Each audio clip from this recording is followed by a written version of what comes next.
Welcome back. If you've watched part 1 and part 2, you already understand something most people don't. Mental strength isn't built in one big moment. It's built in silence, in discipline, in daily choices nobody claps for. Part 1 laid the foundation. Part 2 showed you the deeper principles behind the struggle.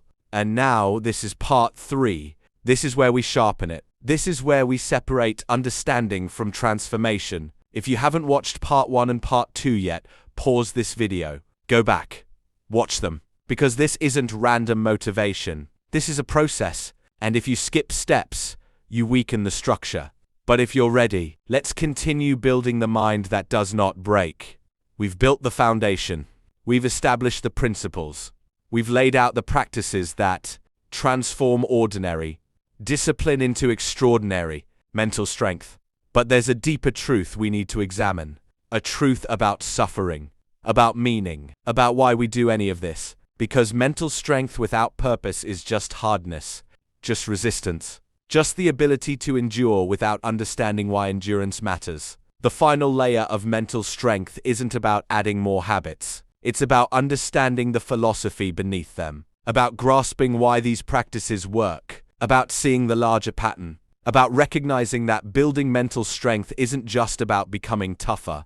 It's about becoming more fully alive. The 21st understanding is the acceptance of suffering as necessary, not just inevitable, necessary. The Stoics didn't see suffering as something to avoid. They saw it as the very thing that creates meaning, as the force that forges character, as the fire that burns away what's false and leaves only what's true. This is perhaps the hardest truth to accept. We're wired to seek pleasure and avoid pain. Every fiber of our being wants comfort and security. Every instinct drives us away from difficulty. But the Stoics understood something we've forgotten, that a life without suffering is a life without growth. That ease produces stagnation. That comfort creates decay. Nietzsche saw this clearly. He said that which doesn't kill you makes you stronger, not as a cliché, but as a profound truth about human development. We need resistance to grow. We need challenge to develop. We need suffering to become strong. Remove all difficulty and you remove all opportunity for excellence. Think about this carefully. Every quality you admire in yourself or others was built through difficulty. Courage requires fear. Patience requires frustration. Perseverance requires obstacles. Compassion requires suffering. You can't develop these virtues in comfort. They're forged exclusively in difficulty. Your ancestors knew this. They didn't try to eliminate all suffering from their children's lives. They understood that challenge builds character, that hardship creates resilience, that difficulty forges strength. We've lost this wisdom. We try to eliminate all friction from our children's lives. We smooth every rough edge. We remove every obstacle. And then we wonder why they're fragile, why they collapse under the first real pressure, why they lack resilience. Because resilience isn't natural. It's built through facing difficulty and surviving it, through suffering and continuing, through being broken and healing stronger. You can't give someone resilience. They have to earn it through their own suffering, through their own struggle, through their own fire. This doesn't mean seeking suffering for its own sake. That's masochism. But it means recognizing that when suffering comes, as it inevitably does, it's bringing a gift, an opportunity, a chance to become stronger, to develop character, to forge yourself into something more resilient. Marcus Aurelius faced constant suffering. As emperor, he dealt with war, plague, betrayal, the death of children, political intrigue. He could have become bitter, angry, broken, but he chose to see each difficulty as training, each obstacle as his teacher, each suffering as the forge that would make him stronger. He wrote that the impediment to action advances action, that what stands in the way becomes the way. He didn't mean that obstacles are pleasant. He meant that they're necessary, that the path to excellence doesn't go around difficulty. It goes through it, and in going through it, we're transformed. This is the mindset shift that changes everything. Stop seeing difficulty as something wrong. Stop viewing suffering as a mistake. Stop treating obstacles as problems to be avoided. Start seeing them as necessary, as the very things that will make you who you need to become. as the curriculum life is teaching you.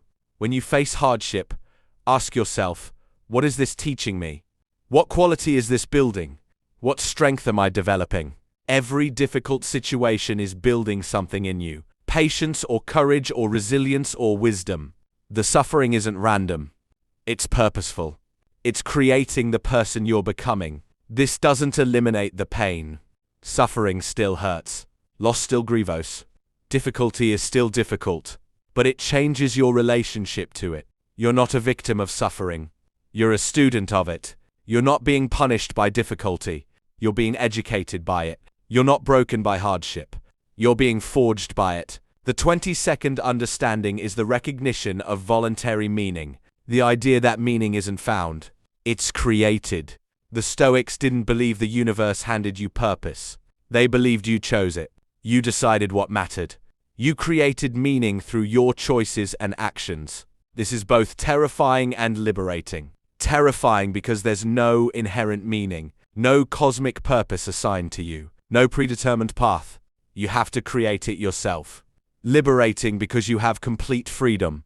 You're not bound by someone else's definition of meaningful life. You create your own. Viktor Frankl understood this. He survived Nazi concentration camps by choosing meaning, by deciding that his suffering had purpose, that he was learning something, observing something, surviving for a reason. The camps didn't give him meaning. He created it. In the worst possible circumstances, he found purpose. Not by finding it externally, but by generating it internally. This is perhaps the most powerful aspect of mental strength. The ability to create meaning even when circumstances offer none. To find purpose even in suffering.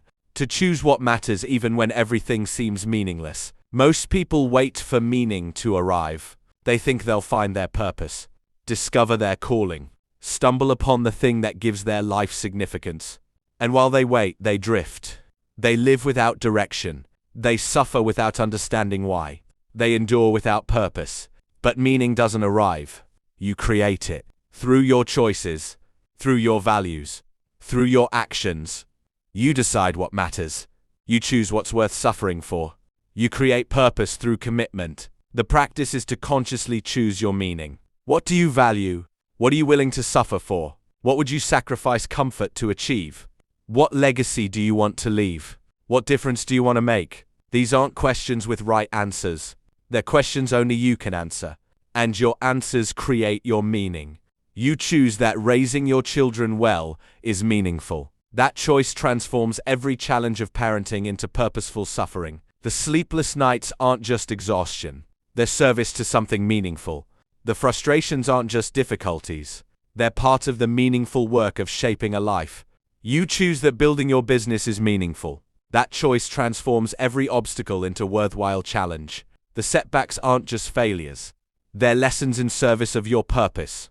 The hard work isn't just labor. It's contribution to something you've decided matters.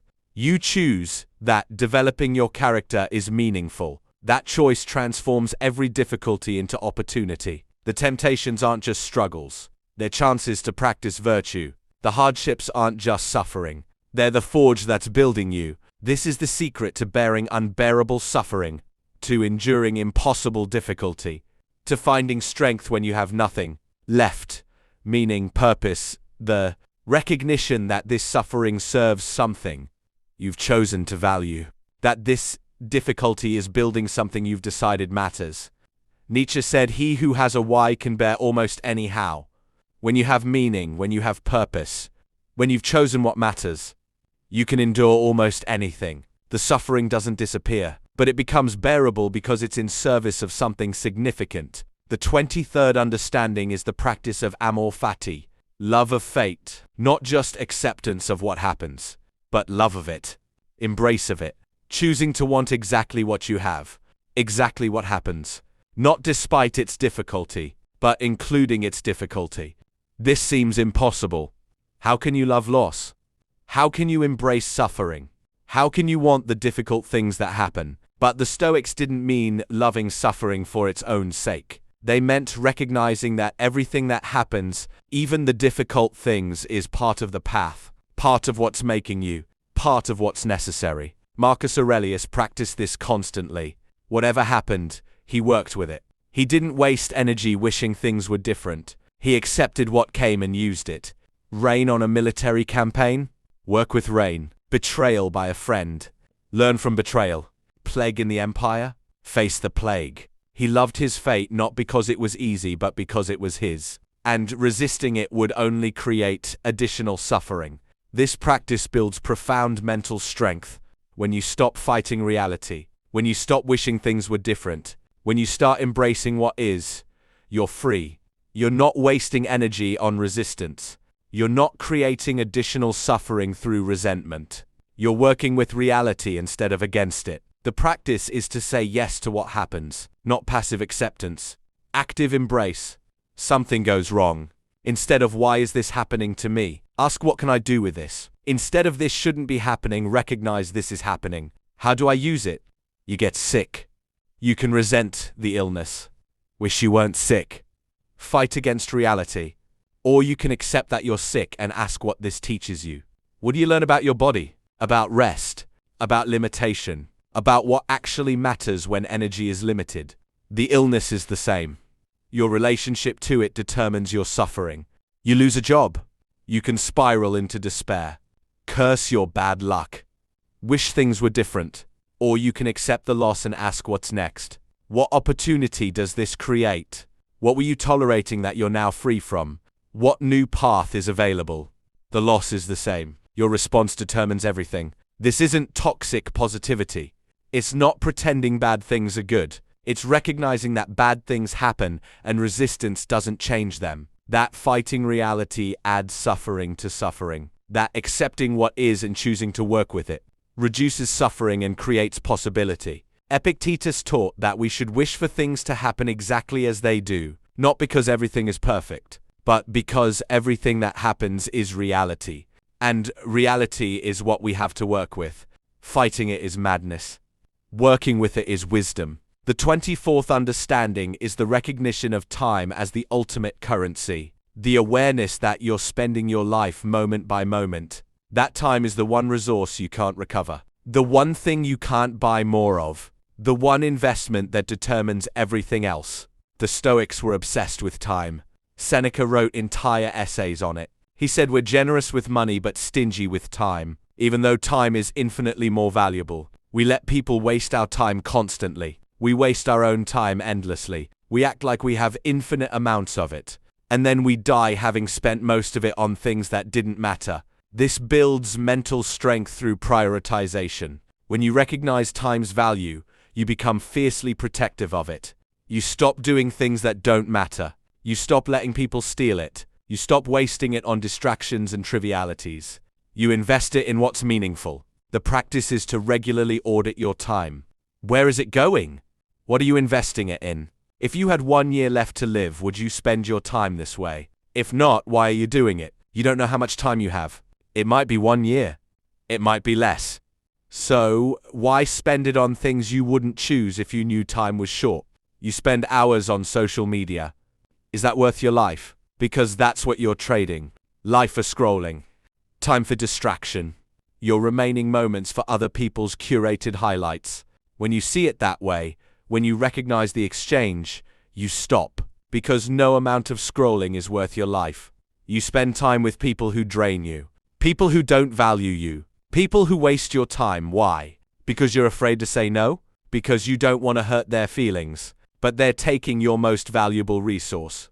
They're stealing the minutes you could be spending on meaningful things. On people who matter. On work that contributes. On rest that restores. This isn't selfishness. This is stewardship. You have limited time. Using it well isn't selfish. It's responsible. It's recognizing that your time is your life. And your life deserves to be spent on meaningful things. Marcus Aurelius wrote that you could leave life right now. Let that determine what you do and say and think. He wasn't being morbid. He was being realistic. Death could come today. This could be your last conversation. Your last meal. Your last chance to tell someone you love them. Act accordingly. Live accordingly. Spend your time accordingly. The 25th understanding is the practice of philosophical journaling. the daily examination of your thoughts and actions through writing. This was core to Stoic practice. Marcus Aurelius's meditations are his journal. Seneca's letters are philosophical writing to a friend. Epictetus taught his students to examine their days through writing. This practice builds mental strength through reflection and accountability. When you write about your experiences, you process them differently. You see patterns. You recognize habits. You catch yourself making the same mistakes. You celebrate actual growth. You create a dialogue with yourself that produces wisdom. The practice is simple. Each evening, write. Review your day. Where did you act according to your principles? Where did you fail? What did you learn? What will you do differently? Don't judge harshly. Observe honestly. The goal isn't perfection. It's progress. It's awareness. It's gradual improvement. You reacted emotionally to criticism. Write about it. What triggered you? Why did that particular criticism hit so hard? What does that reveal? What could you do differently next time? This examination transforms reaction into learning. You don't just feel bad about how you responded. You understand it. And understanding creates the possibility of change. You avoided a difficult task. Write about it. What were you afraid of? What made you procrastinate? What story were you telling yourself? What's the truth beneath that story? This examination reveals your patterns. You start to see the recurring fears, the repeated avoidances, the consistent excuses, and seeing them clearly is the first step to changing them. You had a good day. Write about it. What went right? What did you do well? What principles did you embody? This isn't bragging. It's recognition. It's identifying what works so you can do more of it. It's celebrating progress so you stay motivated. It's marking growth so you see how far you've come. This practice accumulates wisdom. Over months and years, you create a record of your development. You can look back and see who you were. Recognize how you've grown. Identify what practices actually help. Celebrate the person you're becoming. This isn't vanity. It's evidence. Proof that the work matters. That the practices work. That you're changing. The 26th understanding is the recognition of virtue as the only true good. This was central to Stoic philosophy. They believed that the only thing truly good is virtue. Excellence of character. Acting according to reason and wisdom. Everything else, health, wealth, relationships. Success is preferred but not good. Because it can be taken away. Because it's beyond your control. Because it doesn't determine your character. This seems extreme. How is wealth not good? How is health not good? But the Stoics meant something specific. These things are advantageous, preferable, useful, but they're not what makes you good. They're not what determines your worth. They're not what creates flourishing. Because you can be wealthy and miserable, healthy and empty, successful and hollow. These external goods don't guarantee a good life, but virtue does. When you're acting according to wisdom, courage, justice, temperance, you're living well, regardless of external circumstances, regardless of outcomes, regardless of what you have or don't have. Because you can be wealthy and miserable, healthy and empty, successful and hollow. These external goods don't guarantee a good life, but virtue does. When you're acting according to wisdom, courage, justice, temperance, you're living well, regardless of external circumstances, regardless of outcomes, regardless of what you have or don't have. This recognition builds profound mental strength, because it means your worth isn't tied to things you can't control. Your value isn't determined by your bank account or your health or other people's opinions. It's determined by your character, by your choices, by how you respond to whatever happens.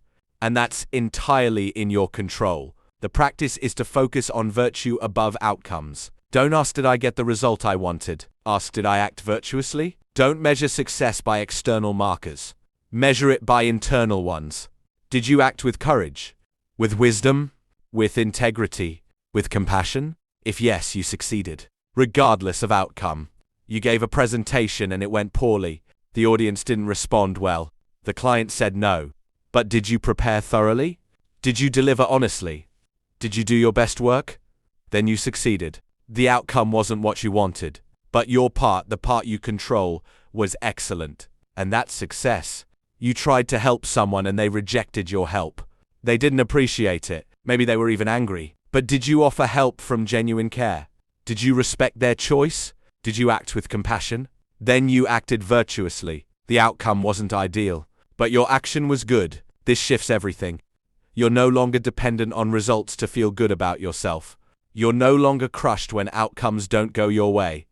You're no longer desperate for external validation, because you've defined success internally by your character, by your choices, by your virtue. Epictetus said that if you want to improve, you must be willing to appear foolish and stupid about external things. You must stop caring whether you're rich or poor, healthy or sick, famous or unknown, and care only about whether you're virtuous or not. When you care only about what's in your control, you're free. The 27th understanding is the practice of apatheia, not apathy, but freedom from destructive passions. The Stoics didn't aim to eliminate all emotion. They aimed to be free from the emotions that don't serve reason, from the passions that distort judgment, from the feelings that create unnecessary suffering. They distinguished between good feelings and destructive passions. Joy is a good feeling. Euphoria that leads to poor decisions is a destructive passion. Appropriate concern is a good feeling. Crippling anxiety is a destructive passion. Healthy grief is a good feeling. Despair that prevents function is a destructive passion. The goal wasn't to feel nothing, it was to feel appropriately, to have emotions that match reality, to respond emotionally in ways that don't destroy your judgment or well-being. This is mental strength, not the absence of feeling, but the mastery of it. The practice is to notice when emotions are distorting reality, when feelings are creating suffering beyond what the situation warrants, when passions are hijacking reason, and in those moments to pause. To question, to restore perspective. You're anxious about a presentation. Some nervousness is appropriate. It means you care. But are you catastrophizing? Are you imagining worst-case scenarios that are unlikely? Is your anxiety proportional to the actual risk? If not, you're creating unnecessary suffering. Not because the presentation doesn't matter, but because your emotion has exceeded what serves you. You're angry about an injustice. Some anger is appropriate. It drives you to correct wrongs. But is your anger consuming you? Is it preventing you from acting effectively? Is it creating more suffering than the original injustice? If so, it's become destructive. Not because the injustice isn't wrong, but because your emotion has exceeded what helps. This practice builds mental strength by ensuring your emotions serve you, instead of control you. You still feel, but you feel appropriately. You respond emotionally in ways that match reality and serve your values. You're not enslaved by feelings that don't help. Marcus Aurelius practiced this constantly. He felt anger, frustration, grief, but he examined those feelings, questioned them, ensured they were proportional, and when they weren't, he released them, not by suppression, but by recognition that they were excessive, that they weren't serving him, that they were distorting reality. The 28th understanding is the recognition of social duty. The Stoics believed humans are social creatures, that we have obligations to each other. That part of living well is contributing to the common good. This wasn't altruism for its own sake. It was recognition of human nature, of the fact that we flourish through connection and contribution. Marcus Aurelius saw his role as emperor as service. He wasn't ruling for personal power. He was serving Rome, serving civilization, serving the common good. This gave his difficult work meaning, made his enormous responsibilities bearable, connected his daily efforts to something larger. This understanding builds mental strength through connection. When you recognize you're part of a larger whole, when you see your role in relation to others, when you contribute to something beyond yourself, you find strength you wouldn't have alone, purpose beyond personal gain, meaning beyond individual success. The practice is to ask how your actions serve others, how your work contributes, how your presence helps. This doesn't mean sacrificing yourself. It means recognizing that your flourishing and others' flourishing are connected, that you're stronger when you're contributing. That meaning comes through service. You're struggling with difficult work. It's exhausting. You want to quit, but this work helps people. It solves problems. It contributes value. When you connect to that, when you see the people helped by your effort, you find strength to continue, not because the work got easier, but because you remembered why it matters. You're facing a difficult responsibility. It would be easier to avoid, to pass it to someone else. But this is your role. People depend on you. Your contribution matters. When you connect to that, when you see your place in the larger whole, you find strength to carry the responsibility, not because it got lighter, but because you remembered it's yours to carry. This isn't martyrdom. It's recognition of reality.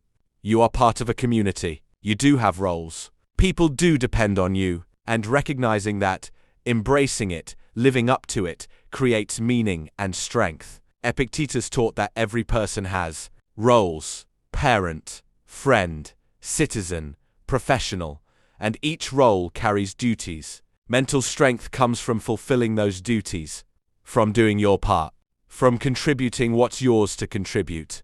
This isn't burden, it's purpose. The 29th understanding is the practice of physics, the study of nature, the recognition of how the universe works. The Stoics studied physics not for scientific knowledge but for perspective, to understand their place in the cosmos, to recognize their smallness in the vastness of space and time, to see that their concerns, while real to them, are tiny in the scope of existence. This creates a particular kind of strength, the strength that comes from perspective, from seeing your life in context, from recognizing that your problems, while difficult, are temporary, that you are small, that existence is vast, that time is long, and in that recognition, finding both humility and peace. Marcus Aurelius wrote about this constantly. He would remind himself of the vastness of space, the endlessness of time, the infinite number of people who had lived and died, the empires that had risen and fallen, and in that context his problems seemed smaller, still real, still requiring action, but smaller, more manageable, less overwhelming. The practice is to regularly contemplate vastness. Look at the stars. Consider the age of the universe. Think about the billions of people who have lived. Recognize the shortness of your life in comparison. This isn't to make you feel insignificant. It's to create perspective, to right-size your concerns, to reduce the weight of things that seem crushing. You're worried about what people think of you. That concern is real. Social opinion matters. But contemplate how many people will care about this in 100 years, in 1,000? The number of humans who will ever know your name is vanishingly small. The duration of anyone's memory of you is brief. Does this make your life meaningless? No, but it does make others' opinions less important, less worthy of your anxiety, less capable of disturbing your peace. You're devastated by a failure. That pain is real, the loss matters. But contemplate how many other people have faced similar failures. Millions, billions, across all of human history. How many recovered? Most of them. How many eventually forgot about it? Almost all of them. This doesn't eliminate your pain, but it does provide perspective. You're not the first to face this. You won't be the last, and time will heal it as it has healed countless similar wounds. This practice builds mental strength through context. By seeing your life in relation to the vastness of existence, you become less reactive, less overwhelmed, less controlled by circumstances, because you see them for what they are: temporary, small in the grand scheme, real and requiring response, but not the catastrophes they might feel like in the moment. The 30th and final understanding is the recognition of life as a whole, not as a series of disconnected moments, but as a complete arc, with a beginning, middle, and end, and the understanding that it's the whole that matters, not any single moment, not any particular success or failure, but the complete picture, the entire story, the full character you build across a lifetime. The Stoics viewed life like a play. You have a role. The role might be short or long, important or minor, but what matters is that you play it well, that you embody your character fully, that you do your part with excellence. Not whether the play is long, not whether your role is large, but whether you played it with virtue. This creates profound freedom, because it means no single moment defines you, no single failure ruins you, no single success completes you. What matters is the trajectory, the pattern, the character built across time, And that's created day by day, choice by choice, practice by practice. The practice is to view your life as a whole. To ask not, did I succeed today? But am I becoming who I want to become? Not, did I fail? But am I learning and growing? Not, is this moment perfect? But does my life as a whole reflect my values? You had a bad day. You made mistakes. You failed to live up to your standards. That's one data point. It doesn't define your life. What matters is what you do next. Do you learn from it? Do you adjust? Do you continue the practice? One bad day in a lifetime of good days is a rounding error. One failure in a pattern of growth is a lesson. You had a great success. You achieved something significant. You lived up to your highest standards. That's wonderful. Celebrate it. Learn from it. But don't let it define you. It's one success. One moment. The question is whether you continue. Whether you maintain your standards. Whether you keep growing. One great day doesn't make a great life. Consistency does. This understanding builds mental strength through perspective. Through recognizing that you're playing a long game. That what matters isn't any single moment but the accumulated pattern. That you're building a life, not just having experiences. And that life is built day by day through the practices we've discussed. All 30 of these understandings work together. They're not separate. They're aspects of a complete philosophy. A way of seeing life that builds unshakable mental strength. Not through one dramatic transformation, but through consistent daily practice. Through understanding. Through wisdom. Through virtue. You won't master all 30 immediately. You won't even understand them all fully at first. But you can practice them daily, consistently, imperfectly but persistently. And over time they'll transform you. They'll build a mind that can't be broken, a character that can't be corrupted, a spirit that can't be crushed. This is the path the Stoics walked. This is the wisdom they left. This is the practice that creates mental strength, not as a destination you reach, but as a way you walk daily, through challenge and ease, through success and failure, through joy and suffering, always practicing, always growing, always becoming stronger. The question isn't whether you'll face difficulty. You will. The question is whether you'll be ready, whether you'll have built the mental strength to stand when others fall, whether you'll have practiced the habits that make you unbreakable. The choice is yours. Daily. The opportunity is now. The practices are clear. Wake with discipline. Sit in silence. Move your body. Pause before reacting. Focus completely. Choose discomfort. Practice gratitude. Reflect honestly. Serve a purpose. Live from identity. Embrace hardship. Detach from outcomes. Remember death. Visualize loss. Prepare for challenges. See clearly. Stay present. Recognize connection. Train virtue.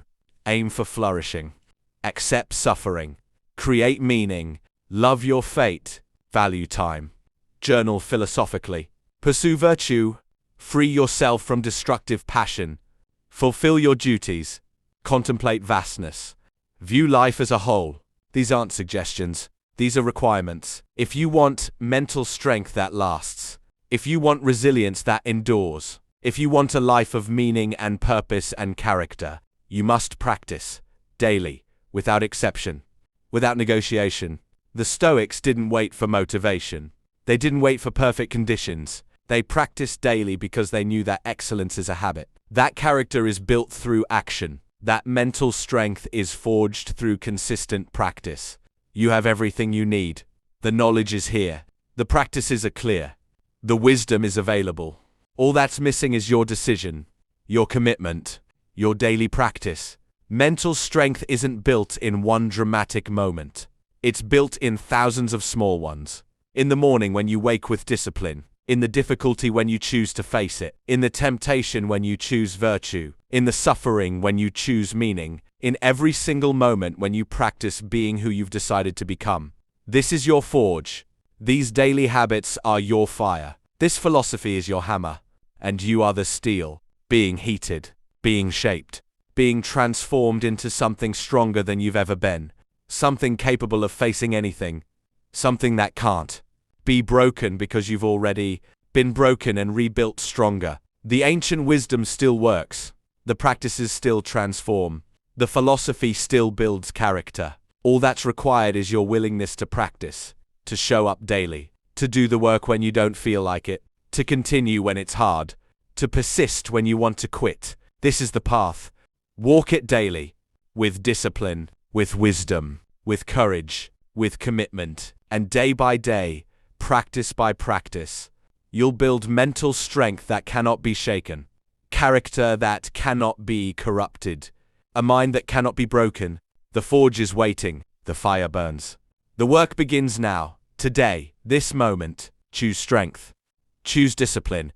Choose the practices that build mental fortitude. Choose to become unbreakable.